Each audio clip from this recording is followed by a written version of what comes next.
আমরা বিএসটিআই থেকে আসছি। আচ্ছা, আপনারা কি তেল বিতরণ বন্ধ রেখেছেন? তেল দেই, তেল বলবো তেল আজকে আমরা আমাদের আপনাদের ডিপোগুলো একটু দেখি। কই দেখবেন অবশ্যই ট্যাঙ্ক, কই ট্যাঙ্ক? আছে। ডিপ রডটা নিয়ে আসেন। জি, আপনি আসেন।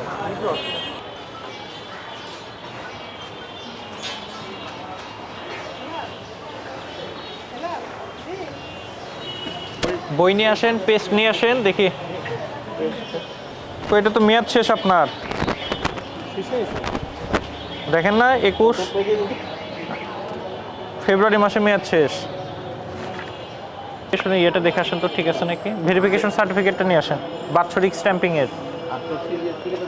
আসেন, এটা ইয়ে করেন।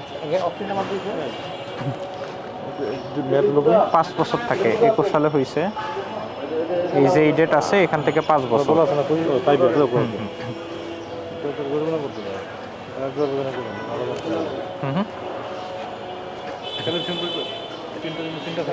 হ্যাঁ, এই যে আরেকটা কই এখানে, ওটা বলে ডিজেল।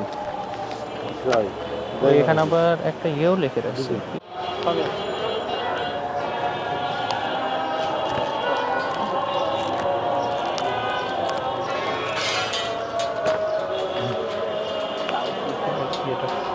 বইটা স্যার এটা হচ্ছে 108 ধরবেন না 10-এর নিচে আছে 109 333 লিখছে। এই এদিকে আসেন তো একটু। এটা কি করছেন? 108-এর ড্রাই 248 লিটার। স্যার এটা ঠিক আমি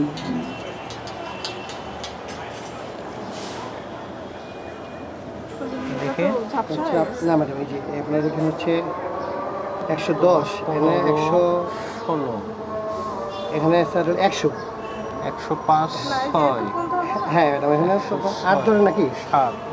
আচ্ছা সাথে আচ্ছা আছে। আচ্ছা হ্যাঁ। এটা কি ডিজেল না octane, স্যার। অকটেন?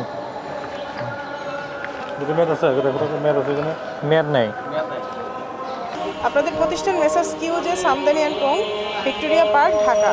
আপনাদের যে পেট্রোল পাম্প, আমরা এটা পরিদর্শন করে যেটা পেলাম যে আপনার প্রতিষ্ঠানের স্টোরেজ ট্যাঙ্কের ক্যালিব্রেশন সনদের মেয়াদ উত্তীর্ণ হওয়ার পরেও আপনি অকটেন, ডিজেল ও পেট্রোল জ্বালানি উক্ত সনদ দ্বারা পরিমাপ করা হচ্ছে।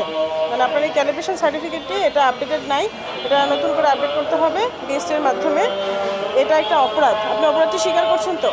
আপনারা তো এটা সময় মতো আপডেট করেন নাই। হ্যাঁ, যদিও হ্যাঁ এটা তো অপরাধ অবশ্যই। যদি আপনারা হয়তো বা না জেনে করেছেন বা বিষয়টা গুরুত্বের সাথে দেখেন নাই, কিন্তু এটি ওজন ও পরিমাপ মানদণ্ড আইন 2018-এর 32-এর 3 ধারায় অপরাধ এবং যা 52 ধারার মধ্যে শাস্তিযোগ্য। আমাদের প্রসিকিউটিং অফিসার সাবমিশন করেছেন। আমরা সার্বিক বিবেচনায় আপনাদেরকে 50,000 টাকা অর্থদণ্ড দণ্ডিত করছি, অনাদায় 15 দিনের কারাদণ্ড। আপনি দ্রুত অর্থটি পরিশোধ করুন এবং এটা অবশ্যই আগামী সপ্তাহের মধ্যে এটা আপডেট করার ব্যবস্থা নেবেন, ঠিক আছে?